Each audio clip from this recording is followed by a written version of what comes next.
maybe a fourth. They're coming at him, he's been 6 and 7. Tom DeMarcus has been an 8. Oh, wow. No. Welcome, this is the round 19 edition of the SuperCoach365 podcast, coming to you a little bit later on in the week.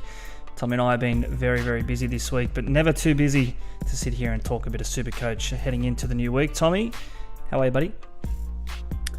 Not too bad, mate. I guess we've both been licking our wounds a little bit from the weekend. We'll get straight into it. Papenhuyzen, he's left us in all sorts, hasn't he?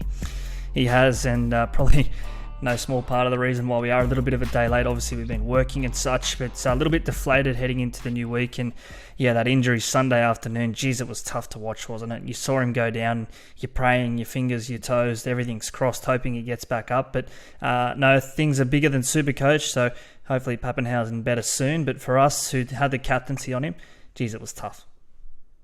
It wasn't. I think it was made worse by the fact that he was looking really good before the injury. He cut through once or twice already. He was already on 34 points in about 20 minutes in SuperCoach. So, yeah, it was looking like a big score, but not to be.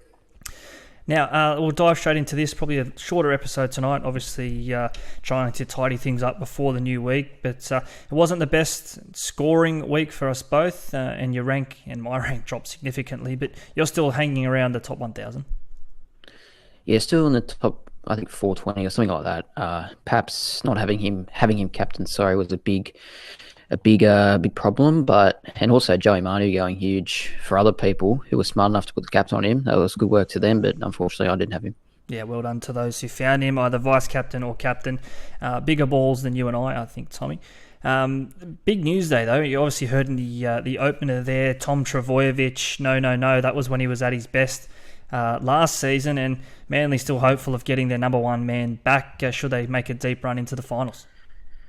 Yeah, it could be huge news, really. Manly are starting to hit some form. They've got a pretty good run in, as we'll probably touched on a few times tonight. If they could get someone who's arguably the best player back in the game heading into the finals, they all of a sudden become a bit of a threat, don't they? Yeah, they do, absolutely. The question is, and I was thinking about this tonight before we sat down here, how stupid does it sound, but would it be a tough decision to move Ruben Garrick from fullback? And obviously they're going to have to accommodate Tommy Turbo in some way. Not saying he's not going to walk straight back into that fullback role. He's a reigning Dally-M medal winner. But geez, Garrick's been incredible at that fullback role, and he's growing every week. He has, and I think it's a fair discussion point. I probably think they'd put Tommy back at fullback just given how good he is. And, you know, we saw last year that he almost single-handedly took Manly to a grand final. So I think he gets it back, but Garrick is going really good and he's becoming a big factor in SuperCoach as well. Yep, we'll get to Garrick later on. Still on fullbacks though, the rumour floating around, or innuendo, speculation, hope perhaps from Melbourne fans, that Reece Walsh could be on his way down to the Storm. How much are we reading into this? And if yes, then is this premiership threat back on track down there in Melbourne? Yeah, well, I don't know how legit it is. I think Andrew Voss was talking about it on radio on Wednesday morning. But look, personally, I kind of think I think there should be a rule against it. A team that is out of contention, basically, for the finals, giving up their best player to go play for a title contender. Yeah, it just doesn't sit right with me. But I do think if it does happen, that's a big pickup for the Storm. It would be unlike Vossi to be a little bit hyperbolic, wouldn't it? Anyway, let's get straight into this. The good, bad, and ugly. Heading into round 19, of course, but we're looking back on this for the week just gone.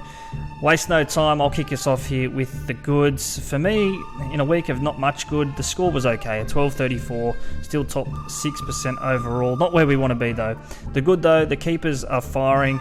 Of course, Isaiah Papali'i, Joey Tarpanay, Isaac Tungo has emerged as a genuine keeper, and of course Nico Hines, a solid stint against the Cowboys. So we've got these players right for a long time this year, and they rewarded us again last week. Yeah, I think I own all those guys, and Tungo, Tago, you were right about him all along. I was keen to sell him a couple of times, but he's going really well, so happy to keep him now to the end of the year. My good was Latrell Mitchell. He's on fire. Explosive second half the other night against the Dogs. He scored about 100 points in that second half. Yeah, and he probably saved me from having a really bad week. We sat here last week and I asked you the question, can you find a way to make Latrell a genuine fullback option? Because there were so many other names there. Nicho Hynes, obviously the dual position eligibility. Ryan Papenhuyzen, an option. I had Drinkwater at fullback up until recently as well. Latrell's just completely blown that out of the water, hasn't he? With 3 back-to-back performances of 2 90s and then a big 100. So I know they have a tough run Souths, but you mentioned there, Trell Mitt. Go on YouTube and watch this documentary they put together, he and Souths over in his time in the USA. He says, Trell Mitt never going to get beat, baby. He's just looking the best he ever has. Both his body and his mind. He looks very fit. He looks very focused. And if Souths have a hard run, like you said there, but if they're going to do anything the rest of the year, it's all going to be on the back of him, and to a lesser extent, Cody. Yeah, plenty of confidence back in the league. You see that with his goal kicking as well. He was a little bit off to start the year, wasn't he? He just sprayed them here, there and everywhere. But getting back to somewhat near his 80% kicking best. Let's talk some bad, though. We've already sort of touched on it. For mine, it has to be not at least having the vice-captaincy on Joey Manu last week. Look, we sat here and I thought there were some different options. I went with Nicho Hynes in the end. I'm always hesitant to go without at least a vice-captain on Nicho. But anyway, that's Saturday afternoon fixture against the terrible Dragons team. It just set up real nicely for Joey. Yeah, it did, and I was in the same boat. I went with Hynes, but yeah, Manu, when he plays 6 or plays fullback, he is a genuine captain option, probably one of the best players in SuperCoach. Yep. That was a bad for me as well, but also Damien Cook being a late admission, it forced me into a trade that I was not planning to make to go to Harry Grant. Yep. I'm not sad that I've done it now, but it wasn't really on the cards. Yeah, again, I haven't mentioned that here as my bad, but yeah, I played one short last week. I think I copped an AE from Josh King, so a 31 or something of those types, or maybe even Alec McDonald, a little less than that. So yeah, disappointing for me with Coruscant and Cook both out last week. My ugly, though, it has to be Papenhuyzen. We brought him in probably 1 week too late, and we're getting rid of him 6 weeks too early, or where we'd rather getting rid of him at the end of the year anyway. Just a shocking way to end out his season. Ask the question, is he just an injury-prone player, I should say? Just 3 years consistently back-to-back where he's just been plagued by injuries. I guess he is. He's becoming he's a bit fragile. He's probably a bit small, but I don't know. That's also what makes him so good. His speed and his evasiveness, I suppose. That was also my ugly, really. It's probably the ugliest ugly we'll have all year. Not owning Ruben Garrick was also not great as he went big again against the Knights. Yep, Ruben Garrick, like Joey Manu at that centre wing slot, they both played different roles at different stages for their respective teams, and Garrick has truly emerged as a genuine SuperCoach keeper year on year now, hasn't he? We all thought he was the Travojevic handcuff, but he's doing it without Tommy Turbo there for Manly. Before we head into our round 19 preview, of course, if you are listening to us on the podcast, never too late to jump over to YouTube. You can check us out there. We've plugged the mics in this week, Tommy. You've done your hair, your eyebrows as well. So we're looking good, we're sounding good, and we're headed into a big week here, round 19. Follow us on the socials as well, at SuperCoach365. That signals the start of the new week. Round 19, that was crisp and clean, wasn't it? The Parramatta Eels kick us off against the Brisbane Broncos. First game, you're probably listening to this on Thursday, so tonight. The Eels with TopSport.com.au, the favourites here, $1.58.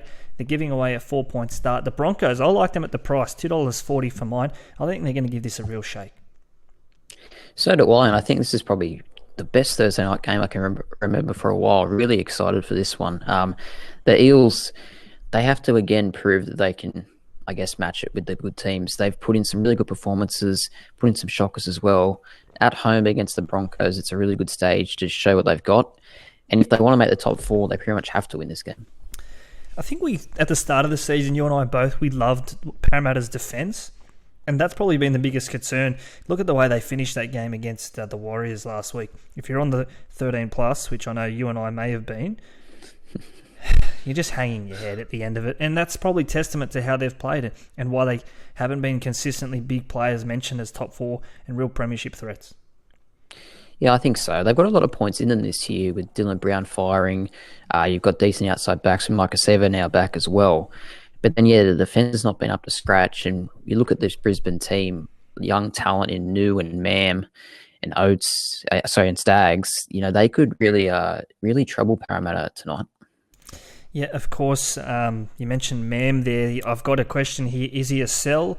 He's just proven a solid 60-point option there at 5/8 and made plenty of cash as well. But this time of year, you're probably just willing to move him on and get back to a Munster or a Dylan Brown you mentioned there, Scotty Drinkwater. There's plenty of options there outside of Ezra, but again, the Broncos run, it's not horrible, and he's a genuine option there. Yeah, he's one of those guys that you probably thought, I'm going to get rid of him, go to one of those big 5'8s. Cody Walker also an option possibly. Yep. But yeah, he just keeps, every week you keep coming to the Brisbane game and you're thinking, he could go big this week. So he's not a must sell by any means, but I'd probably personally look to go to a bigger name. For the Broncos, plenty of big ins, of course. Payne Haas, he's been tipped as a certainty to run out with obviously those shoulder concerns. He's put them aside, his ankle as well. Paddy Carrigan back, Kurt Capewell, so plenty of these Origin rep players coming back. I think that can only mean good things for Brisbane. For Parramatta, though, I guess the big name there, Jersey 13, Ryan Madison. He was a relevant Supercoach player at one point this season, but there's probably better options there around him at the second row slot now.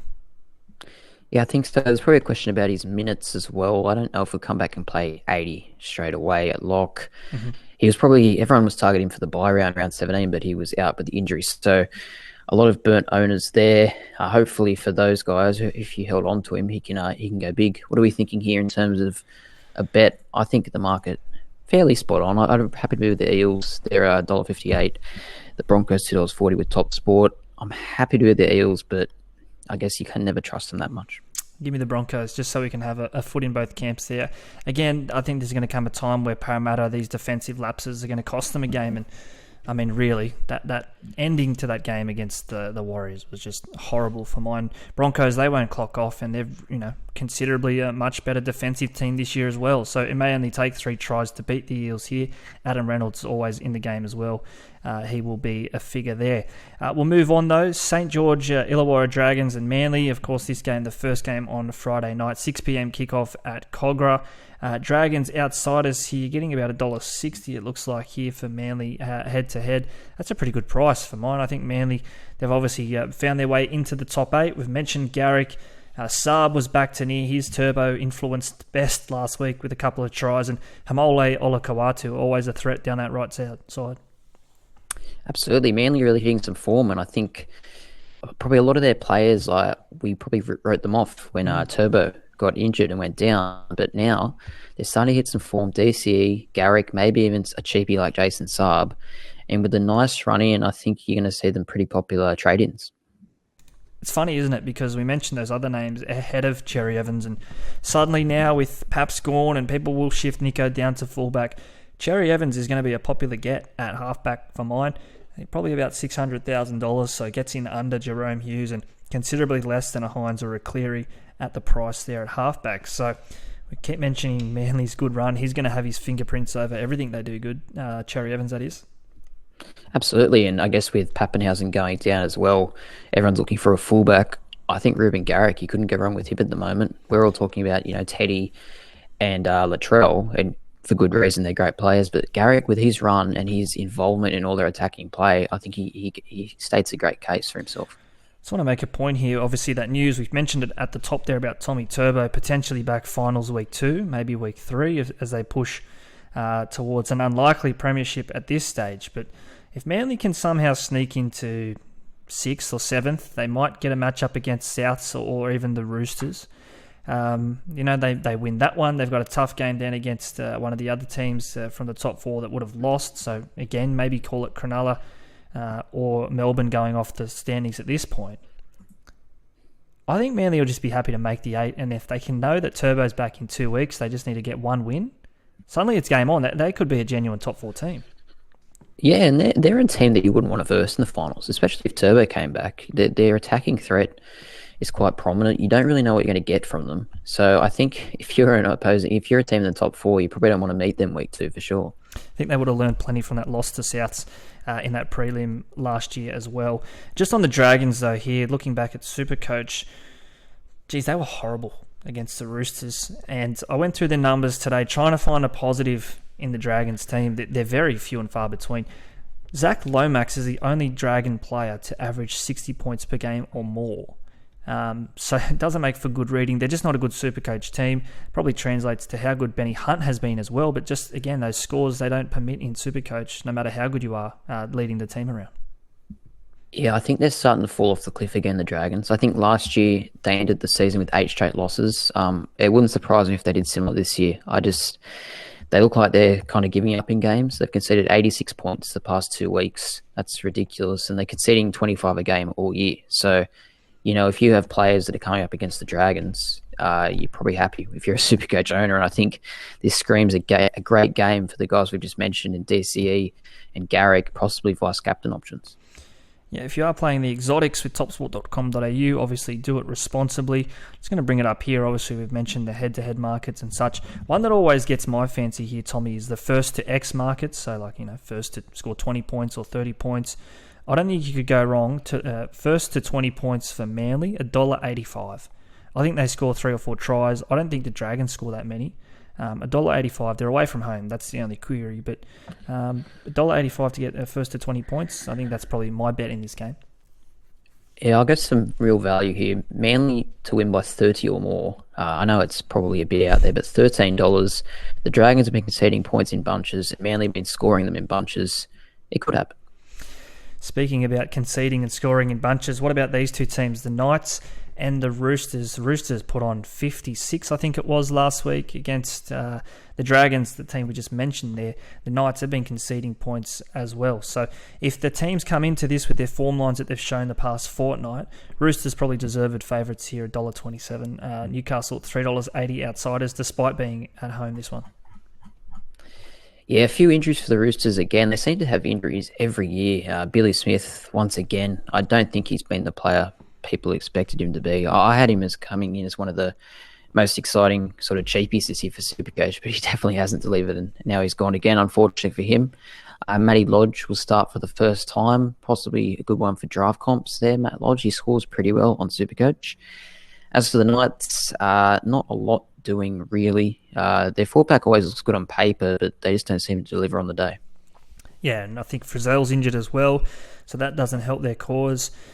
Dom Young injured, Edric Lee injured, so suddenly probably 3 of their best in recent weeks, at least the 2 wingers anyway. They've been scoring tries. They're out, or I think they're at least under an injury cloud. So that's going to really hurt the Knights' chances of upsetting the Roosters. Yeah, absolutely. And I just think with that in mind, you look at the Knights' defence the last 2 weeks as well. They conceded 40 against South and I think 42 or 48 against Manly. Yeah. You're up over 80 points the last 2 weeks. The Roosters put on 54 last week, 40 of those in the second half.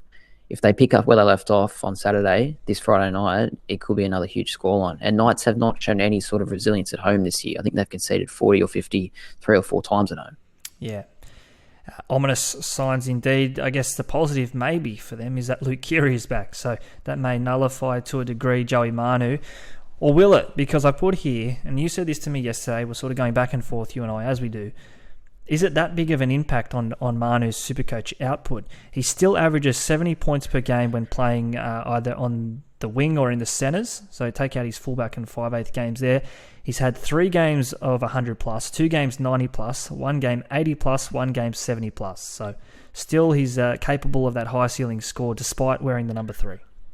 No, he definitely is, and he's still obviously worth keeping and still a vice captain / captain option. But you look at his 2 scores when he's played 1 or 6 this year, and he's averaging 160, which is just ridiculous and probably not sustainable. But in the future years, if he gets a 5/8 jersey at the Roosters, he could be first picked in the draft and that.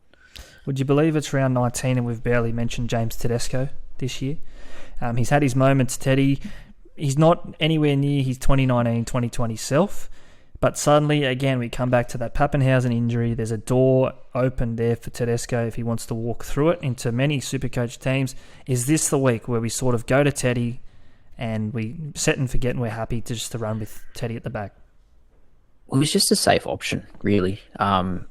He's probably doesn't have the ceiling of a Ryan Papenhuyzen, get nearly a 200 or even a Joey Manu at the moment. But he's never going to let you down. If you're struggling for a fullback, he's the go-to man. And the Roosters have a pretty good run in. They're going to be desperate trying to make the finals as well. So I think there's some big ticks for him.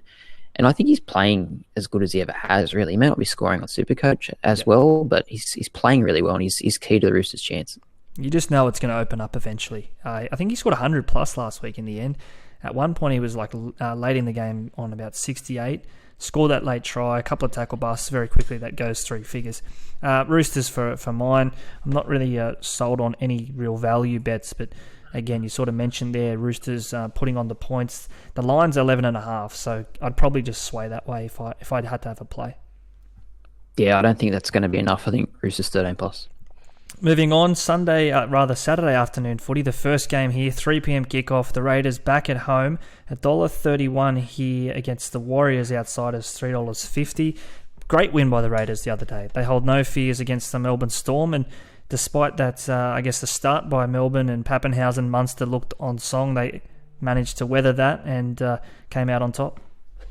Yeah, it looked ominous early. Like I said before, before Paps went down, he was cutting through. Munster was just schooling us on that right-hand defensive side, but we hung in there and we got the win, and I think we'd be one of the only teams in the comp to have a winning record down at Melbourne the last few years, so that was good. But this is the sort of game we come out and lose, honestly. At home to the Warriors, you can just see it happening.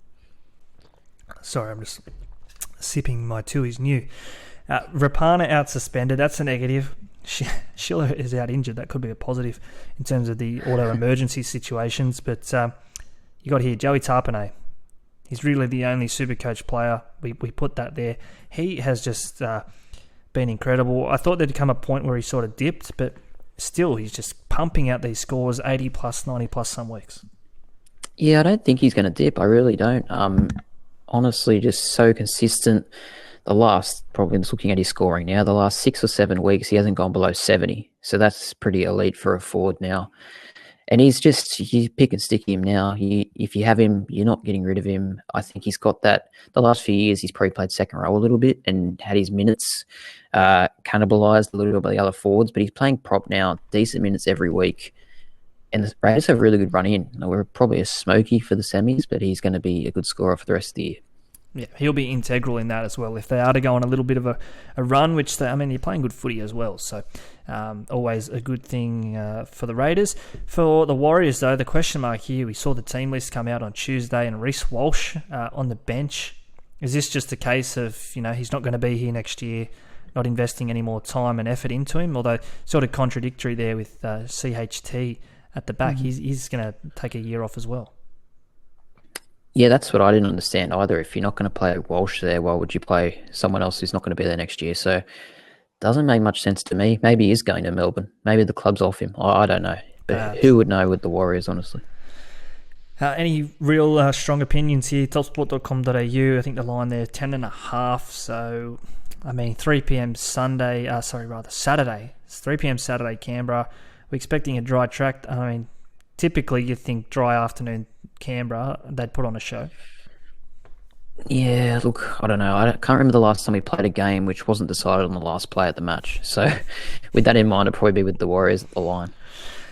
Looking at the next game here, Saturday evening, 5:30 p.m. kickoff this one at Bluebet Stadium, Panthers Stadium for us, of course, proudly supported by TopSport here on this podcast. No other agencies, we won't look at them. The Penrith Panthers here, $1.24. Sharks long outsiders here, $4.19. The line there, that tantalising 12.5, 13 plus or 1-12. Take your pick there. For mine, I think the Panthers win. I think they win it tight. But the Sharks, if they're ever going to prove themselves as a top 4 team, I think this is probably a good chance to do it. Coming off a solid win against the Cowboys, but they'll get a wet game here. It'll be a scrap, and Penrith may not be at their attacking best. Yeah, I called the Sharks flat track bullies a few weeks ago, and they've beat the Storm and the Cowboys since, albeit both the Storm and the Cowboys had injuries. So there's a little bit of an asterisk there, but still really good wins. Can't deny that. This will be the true test. So, away to Penrith, it's the hardest trip in footy for sure. But they're coming off, I think, 5 or 6 straight wins. Panthers coming off 8 straight wins. 2 of the most informed teams in the comp. It's going to be great.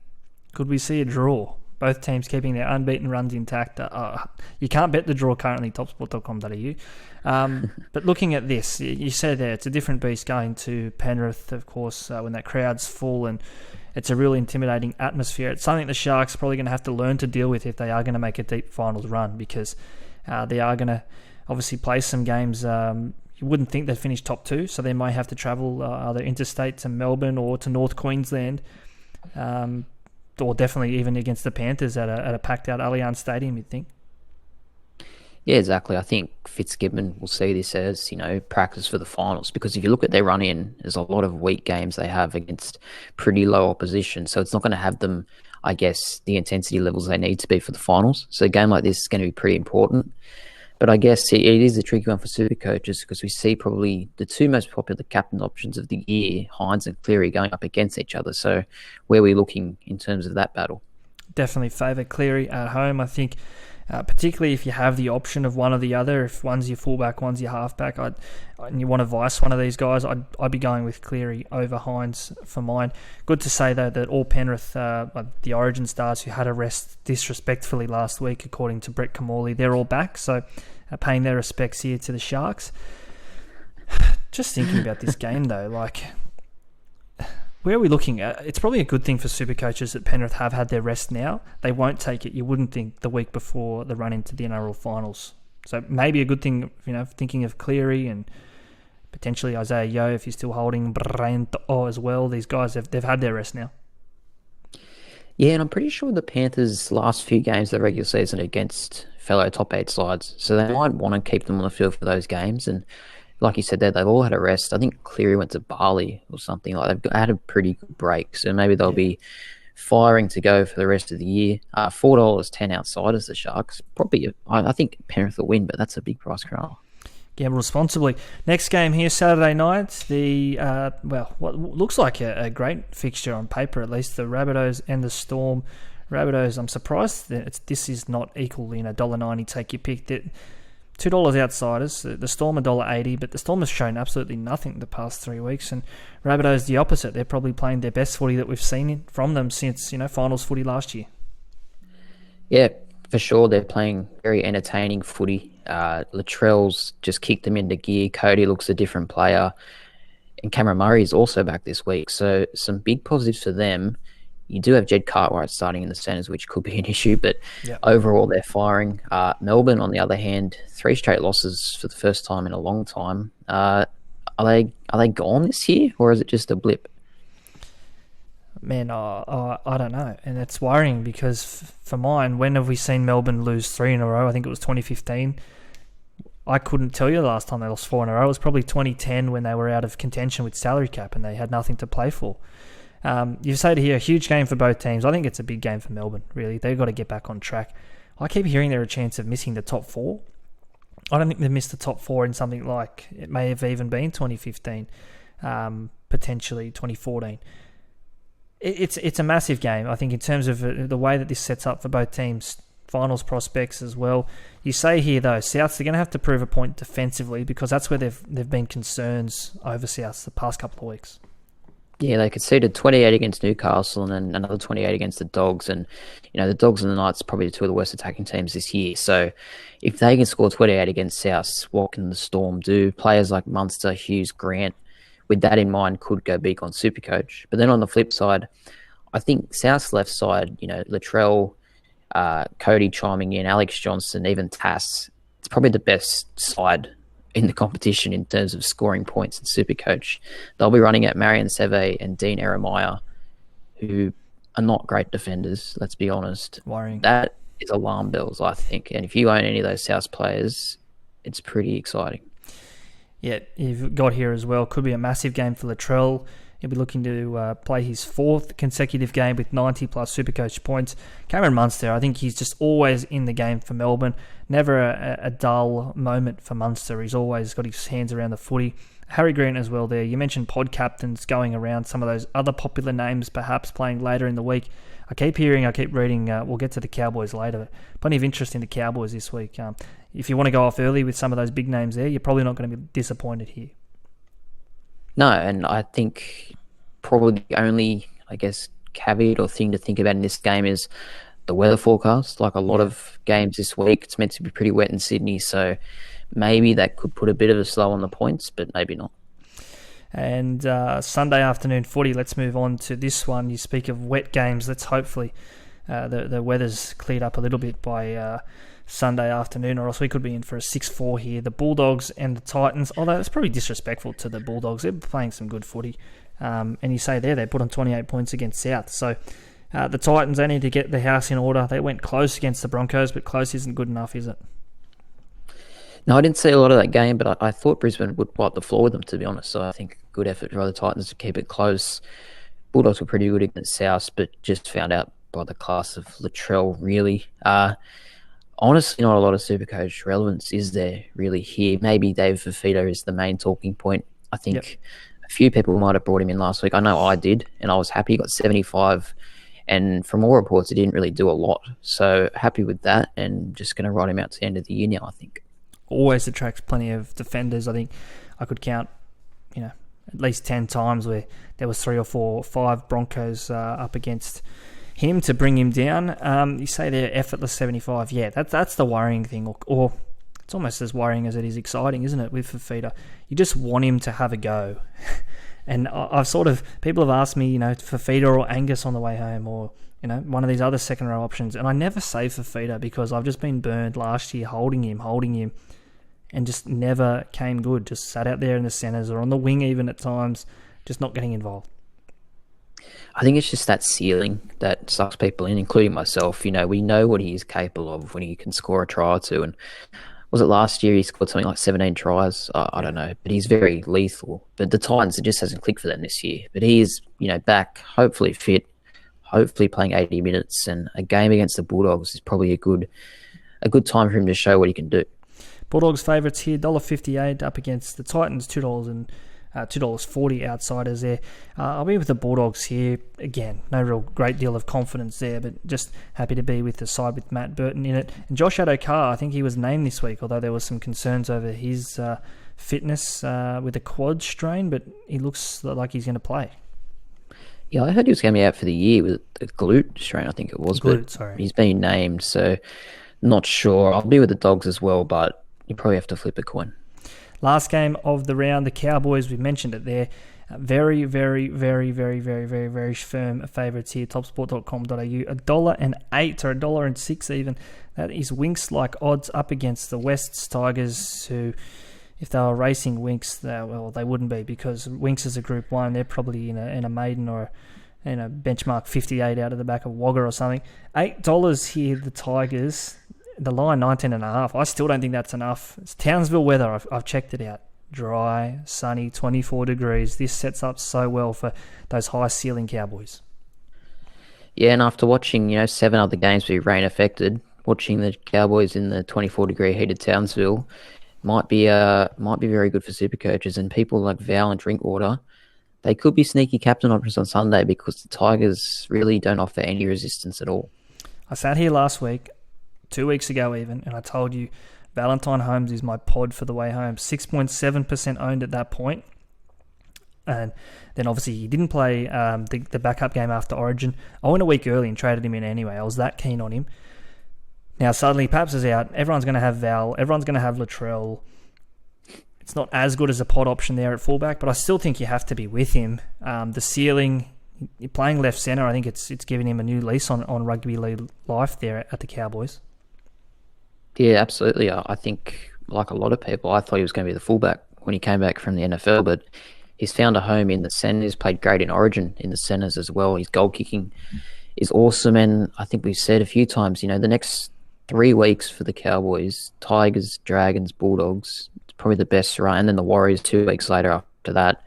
The next 5 weeks is absolutely incredible, so you'd be trying to stock up on those Cowboys players. That I am. Stay around. We're going to do our trading places after the break. Stocking up on Cowboys. I think you could do worse things. What about the Tigers, though? Hastings at 13 again. You say they're battling. They just look like they've run out of answers. And they're probably trying to answer questions that they don't have to. Why would you move your best half away from their preferred position to put him in the forwards?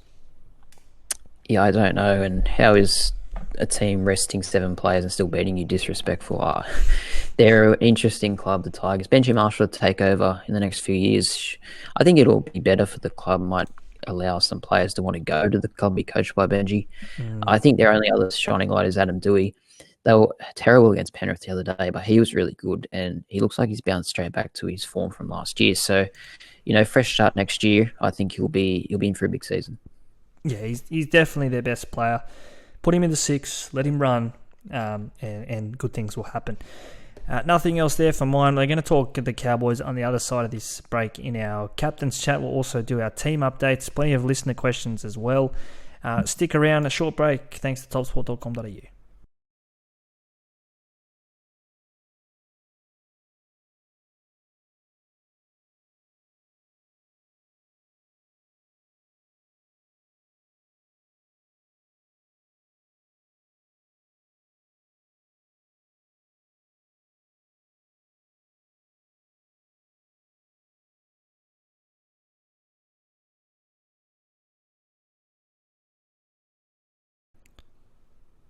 SuperCoach365 podcast proudly brought to you again this season as we were last year by topsport.com.au. Big thanks to Tristan and the team getting behind us, getting behind a couple of the other podcasts out there as well. Speaking of the SuperCoach experience, what about Tim Moody, Brandon Savage? If you aren't listening to them and you're listening to us, do yourself a favour.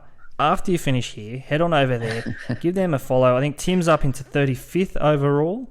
And Brandon, I can't tell you what his overall rank is, but he's coming 8th in our overall group, our listeners group. So he's right on the hammer as well.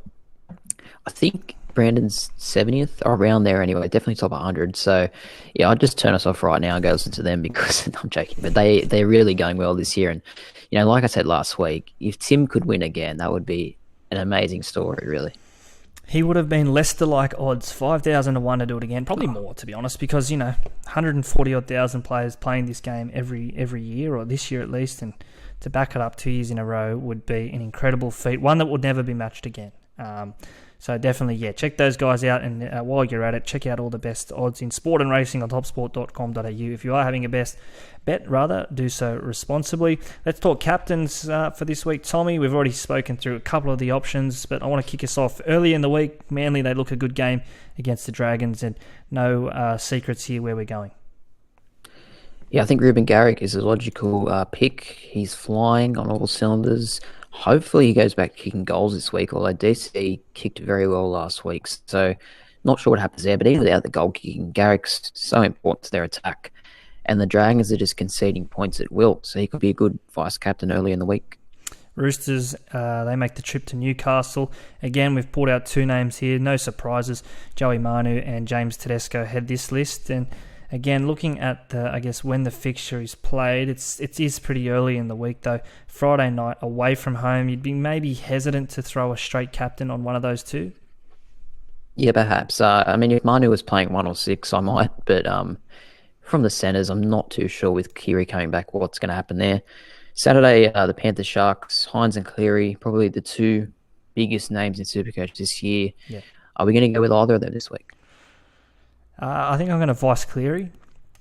As I said, if I had to pick between one of the 2, it would be Cleary. I'm saving my captains till later in the week. I think I've already sort of indicated where I'm going with that. And it won't be in this game, Souths and the Storm, but we've got to mention the big names, Latrell and Cameron Munster. Yeah, he's the captain options this week. I think recently there's been, only 2 or 3 likely picks that you do, but this week there's probably 5 different games you could look at, and I think both Latrell and Munster have that high ceiling, and probably neither of the teams are defending that well, so they could be sort of pod plays. I haven't done the numbers, so forgive me. Again, poor research. But how does Munster go without Paps? Is he going to be affected by that? Because you saw how well they linked up early the other day, and Munster, the beneficiary of those line breaks, eventually finished off by Papenhuyzen. No, definitely a factor. Probably one I haven't thought about enough. I don't even own Munster at the moment, so it's not been on my mind, but I do agree it could be a problem.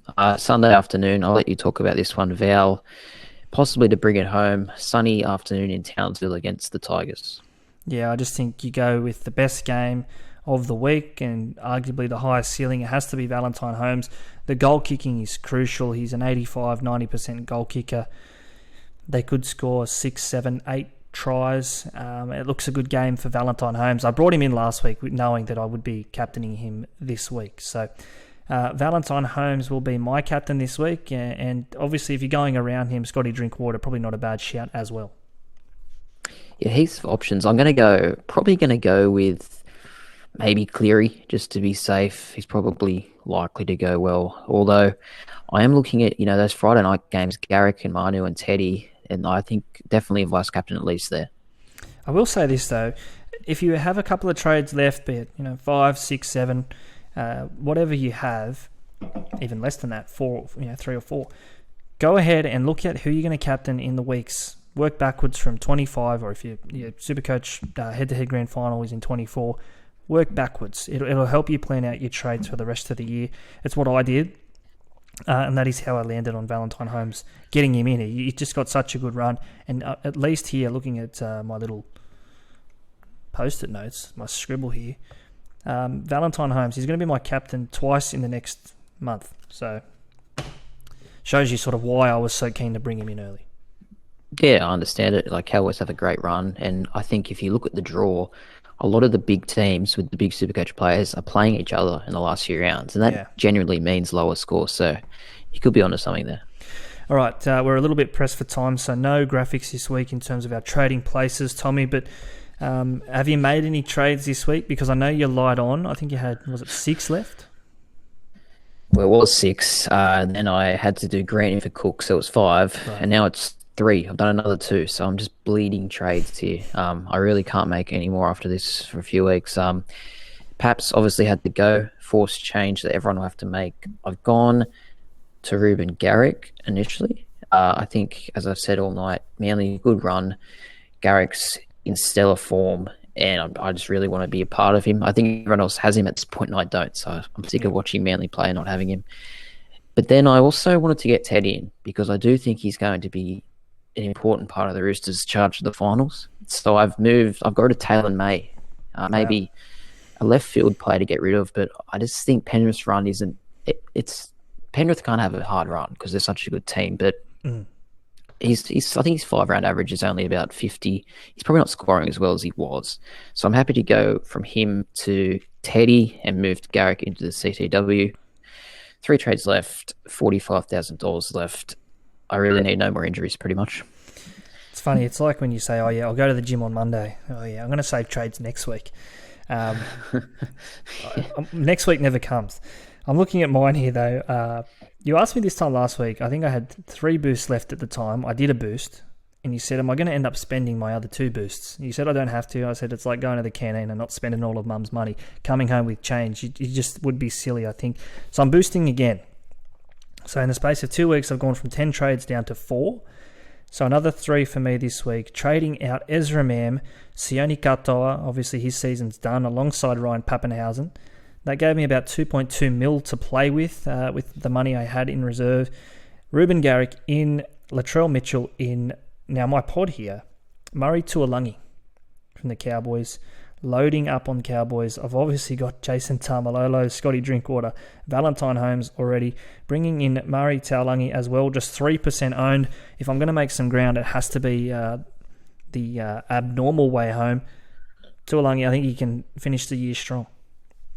Yeah, I really like those trades. Garrick and Latrell, you're going to get big scoring there. And then, like you said, I guess, given your rank and stuff, you want to make up some quick ground at the back end of the year. And the Cowboys run, I think it's great to hop on the train and get on to Tuolungi. And if he scored a double, a hat-trick this week, you wouldn't be shocked, and just has the potential there. Obviously an Origin caliber winger, didn't show it for Queensland, but gets his chance here to do it. You wouldn't get a better game at home Sunday afternoon against the Tigers. Let's get through this, though, before we wrap up tonight. Short and sharp, that's how we like it. The listener questions, of course. Let's kick it off with Cam Moon. He says, speaking of captains, what about the vice-captaincy on Daly Cherry Evans and the C on Drinky? Your thoughts on that? Yeah, it's probably a pod play, I guess you could say. DCE definitely. Drinkwater, we've spoken about the Cowboys all night, at home to the Tigers in the sunshine. It could come off and be a great move. If you did have Holmes, or I obviously, being biased, talking out of my own pocket here, I would be going Holmes over Drinkwater. I just think that goal kicking just adds so much. Drinkwater maybe gets an extra assist. He floats both sides. He kicks the ball as well a lot of the time on last, so always a threat there. So not a bad option, but I think Holmes definitely the highest ceiling. Speaking of, the NT Outlaw 11 says, do I sell Cobbo for Val Holmes? If you can do it, definitely. Cobbo's not even playing this week, I don't think. He's still concussed, I'm pretty sure, from Origin 3, unfortunately. Yeah, he's made plenty of cash, Cobbo. I think he's done his job, and Scored a stack of tries as well, so definitely move on to the class in Val Holmes. Carol Fox says, Teddy or Drinky for the run home? Do you just back the class horse here? Yeah, I don't think you go wrong either way, but Teddy's the tried and tested. Riley Milton 4 says, Cherry Evans or Teddy. So obviously playing via, you'd think Nico Hines' duel here. I'm going to go Teddy, but I do think, DCE, given Manly's run, will have a good year as well. But just going to go with the class of Teddy. Blake's _Brushworks on Instagram, best painter in Southwest Sydney, New South Wales. Check him out. He says, I'm stuck here, boys. Do I bring in Holmes, the Cowboys' easy run, or Teddy and Munster, a couple of guns there? So obviously has a bit of cash saved up here, Blakey, and wants to make best use of it. Of the three you mentioned, I think Teddy top seed, then Munster, then Val. But I do rate Val as well, but you're putting him up there against two of the best players in SuperCoach. What do you think? Yeah, definitely. I don't know. I'm going to back my pony here, Val Holmes. I just think, like I said, I could end up here this week, egg on my face, and he scores a 60. It is that sort of game. Munster, I think you always know what you're going to get, although much harder now. No Papenhuyzen there to capitalise upon try assists, line break assists, and such. Alex Brigo says, who to trade in for Pappy? Val, Drinky, Meany, or Tedesco? Tommy, I'm sensing there's a common theme here amongst all of these questions. What's wrong with Ruben Garrick? Maybe he already owns Ruben Garrick. I don't know. I'd be thinking of Garrick personally, but yeah, Tedesco once again. But yeah, a lot of love for Val this week. Nick Meany, a name we haven't mentioned tonight. It's taken us here 47 odd minutes on the podcast to get to it, but not the worst shout. He's averaging, I think it's about 70 points per game, just flying under the radar down there in Melbourne. Now will kick goals. Personally, I prefer him on the wing, finishing off those points, but maybe not as good a fullback as he is a winger. It's funny, on draft night, I remember we were calling him Nico Meany because we were saying, what if he comes out and, becomes the Nico Hines of this year if Paps goes down? And probably if they don't get Reece Walsh, which is probably just a rumour, it's going to be like that for the rest of the year. Nick Meany could be very interesting get. A couple of others here. Adam Blundell, shout out to Adam, he's always around this. Credit to him and a few of these others here. And popular names would always figure. Is Kalen Ponga a decent pod for the run home? Adam, I've just given you a shout and then I read that. What's doing? It's my favourite question of the night so far. I'm very, very happy to see this one. Look, I probably don't think he is. I don't trust Newcastle. They're not that good at attack, really. But I think he was excellent in Game 3. I think credit where credit's due, and Ryan has to eat some humble pie. We'll move on. No, he's not a pod. Vestas says Tedesco or Latrell or Holmes. Again, this is probably just backs up. Why would you go to Ponga when you have Latrell and Holmes banging out scores? Garrick, Manu, all fullback eligible. Nico Hines, grab yourself a Cherry Evans. There's just so many more options there than a Ponga. But Vestas, Tedesco or Latrell or Holmes, one of those three. Yeah, I already said Tedesco over Holmes, so Tedesco or Latrell. God, that's maybe Latrell, just because his ceiling is so high at the moment. Tommy's got a hard-on for Latrell because he drafted him at pick 5. He's held him all year, and now finally he's come out. He's banging out scores. The dream's alive in our draft league. Jesse_Sheehan says, Captain's call. Stick around for that. Great point. We'll talk about that on our Instagram tomorrow. We've got a busy day on Instagram tomorrow. We're a day behind. He says here as well, Papenhuyzen replacements. We've sort of done there. There's plenty of options. Yeah, Garrick, Teddy, Trell, Val, of course. So, yeah, heaps to pick from. I'm going to skip past the next question, but DCE or Cleary for Jesse as well. DG, you'd be a brave man to play around Cleary at this point in time. Yeah, you would. I'd go with Cleary, but I think you were even saying, with that captain theory, you look at your captains for the next few weeks. Penrith have quite a tricky runs, and Manly probably have an easy run. So if you look at it that way, it probably is closer than you think. Depending on I always say this, what sort of game are you playing? Are you playing your head-to-heads and your cash comps? Are you playing your overalls? Speaking of that, I went through and I looked at favourable games where you'd captain Nathan Cleary above. At the time, it was Nico Hines and Ryan Papenhuyzen. I couldn't make a case to captain Cleary in any round, between 18 and 25. I had those other two ahead of him. Obviously, that may change now with Papenhuyzen gone, but given their fixtures and how early they play in the week, Penrith so often on a Thursday or Friday, I couldn't make a case for a straight captain of a Nathan Cleary. So, no, very good point there, Tommy. Yeah, that's exactly sort of what I'm getting at. But it is Cleary. That's the other thing you have to remember. Not many players can go big in a short amount of time like he can. So go without him at your peril. Now, this is a great question here to finish off from Simon Grunstein, friend of the show. He always listens from the first second until the last. So thanks for this one, Simon. It's going to get us thinking here, and it's probably a great way to finish off. He says the optimal big 8 for the run home. So give us, I guess, 2 of every player in your spines, from your fullbacks up to your hookers. Let's start at the back because we've spoken plenty of it. Your best 2 fullbacks that you'll be finishing off with as it stands at the moment. Yeah, I'm going with Teddy and Trell at the moment. How about you? I've gone around them. My trades this week, obviously bringing Latrell in. So as it is at the moment, my fullbacks are Latrell and Valentine Holmes. And obviously playing duels, you can throw in Joey Manu, Ruben Garrick to that mix as well. So, but as it is, my fullbacks, Latrell and Valentine Holmes. Let's talk 5/8. Cameron Munster and probably Cody Walker on recent form. Yeah, I've got Cody and Dylan Brown at the moment, but I do want to get to Munster, so I'd say Munster and Walker. Purely on their fixtures, I'm going Drinkwater over Walker, and obviously give me Cameron Munster every day of the week. And halfbacks here, 2 halfbacks for mine, it's Cleary and Hines. Cleary and Hines. DCE next pick, but yeah, the clear 2 for me. And we're going to differ here going off your trades from last week, but your 2 hookers to finish, they will be, ideally. Well, I mean, I'd love to have Grant and Cook, but I just can't make that happen. So at the moment, I've got Grant and I've got Will Smith. I'm not saying get Will Smith, Jesus Christ. But, I mean, cheap options maybe a Brandon Smith, or I don't even know. What are you thinking in hookers? I've got Coruscant and Cook. I held them both, even though they didn't play last week. And Reece Robson, he continues to score well, Robbo. There's options there. Lachlan Croker from Manly. It's a smoky, but he scores well, scores tries often, and Manly, we keep mentioning their good run. Why can't it benefit their number 9? Tommy, that's a smoky for you. Go on. Sorry, quick smoky in the 9s. Maybe not this year in Classic, but draft comps and maybe next year. Jeremy Marshall-King is flying. He's playing such good footy out of nowhere. Never thought I'd say that, but just keep an eye on him the next 12 months. At the Dolphins as well, JMK. He's going to be their foundation number 9, you'd think. Anyway, that's probably a good point to leave it. When you start talking about Jerry Marshall-King, that's time to wrap up your SuperCoach podcast. Tommy, big episode. Not big in the sense of time and length, but plenty we got through tonight. Yeah, huge week coming up. Hopefully no more big injuries and we can see some green arrows this time.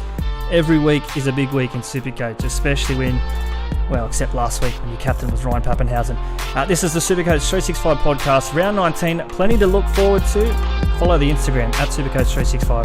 That's where you'll get us.